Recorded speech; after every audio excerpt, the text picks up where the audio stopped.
Welcome.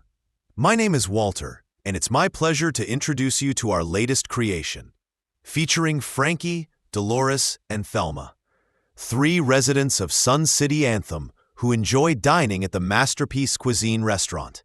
Hi, my name is Frankie Spumoni, and I live in Sun City Anthem, where the golf carts are faster than the gossip. I recently embarked on a culinary expedition right here in our backyard, to a spot I'd only heard whispers about over mahjong tiles and pickleball paddles, Masterpiece Cuisine restaurant. Now, I'll admit, I walked in skeptical. I've been burned before, once by a soup so salty I needed a blood pressure check after the first spoon. But folks, this was different. I ordered the spaghetti and meatballs, because if your name's Spumoni and you don't start with the classics, they revoke your Italian card. And let me tell you, mamma mia! The spaghetti was so good I called my Nona in Brooklyn just to apologize for ever doubting modern cooking. The meatballs? Fluffy, juicy, seasoned like a wise old Sicilian, whispered the recipe directly into the chef's ear. Meanwhile, my wife Dolores, God love her, disappeared into a gelato-induced trance. She didn't even notice when I accidentally tucked the tablecloth into my pants and walked 3 steps away from the table with a candelabra following me. At the end of the night, stuffed and smiling, I turned to the maitre d' and said, "Tell the chef he's a genius. And tell everyone else, Frankie Spumoni sent you." So do yourself a favor. Put on your stretchy pants, head to Masterpiece Cuisine, and eat like you mean it. Tell 'em Frankie sent you.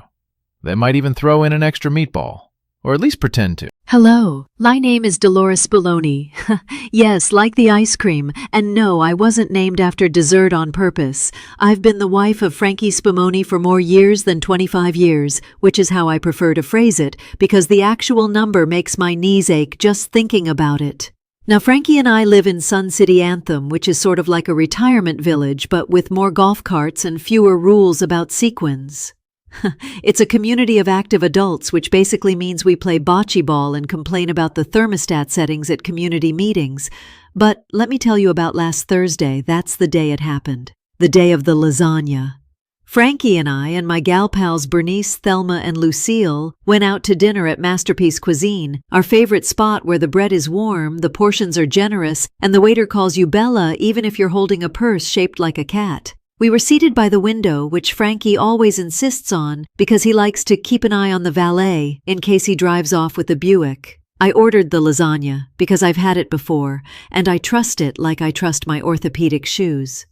Let me tell you, this lasagna wasn't just good, it was to die for. Like write it in your will good. Layers of pasta, meat, cheese, sauce, and what I can only describe as a whisper of garlic sent down by Italian angels. I took one bite and said, "This is what I want served at my funeral luncheon." Lucille choked on her wine.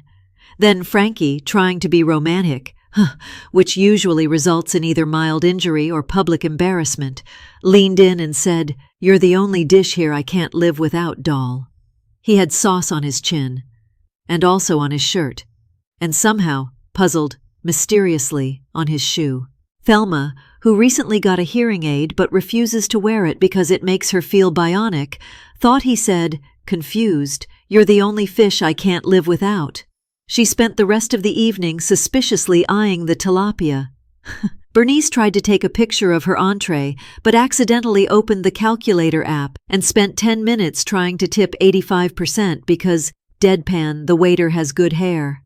By the end of the night, we were stuffed and slightly dizzy, partly from wine, partly from the way Lucille's perfume interacts with oxygen.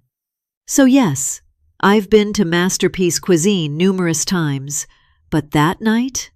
Dreamily, that lasagna? That was a masterpiece all its own.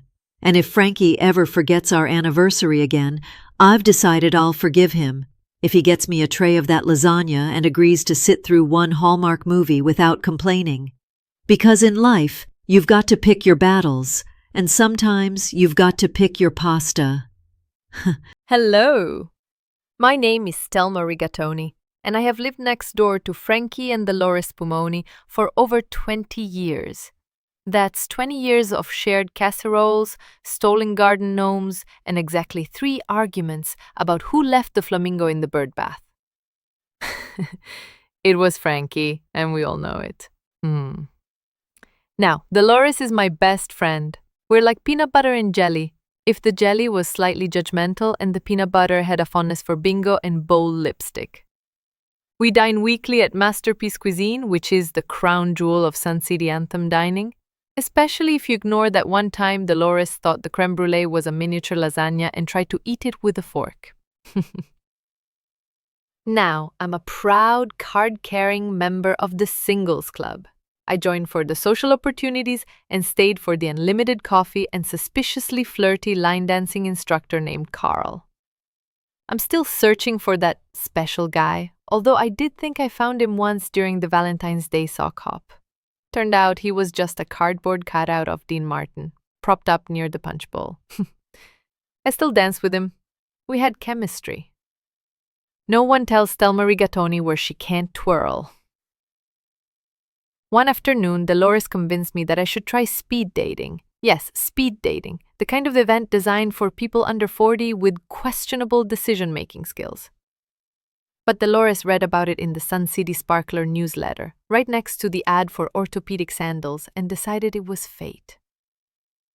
So there I was, sitting at a table while eligible bachelors rotated around me like confused penguins. I met a man who collected antique thermometers, another who claimed he invented the slipper sock, patent pending, and a former Elvis impersonator who now identifies spiritually as Wayne Newton.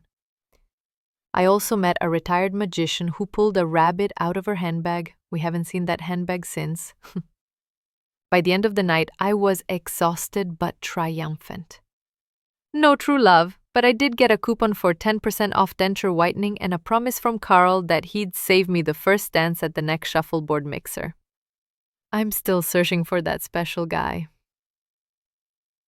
He's out there, possibly lost in the Sun City parking lot trying to find his Chevy. Until then, I've got help from Dolores, creme brulee, and the sneaking suspicion that Frankie is stealing my newspaper again. And really, what more could a girl want? My name is Lisa, and I hope you enjoyed this production. It was so much fun creating. Please pass it around.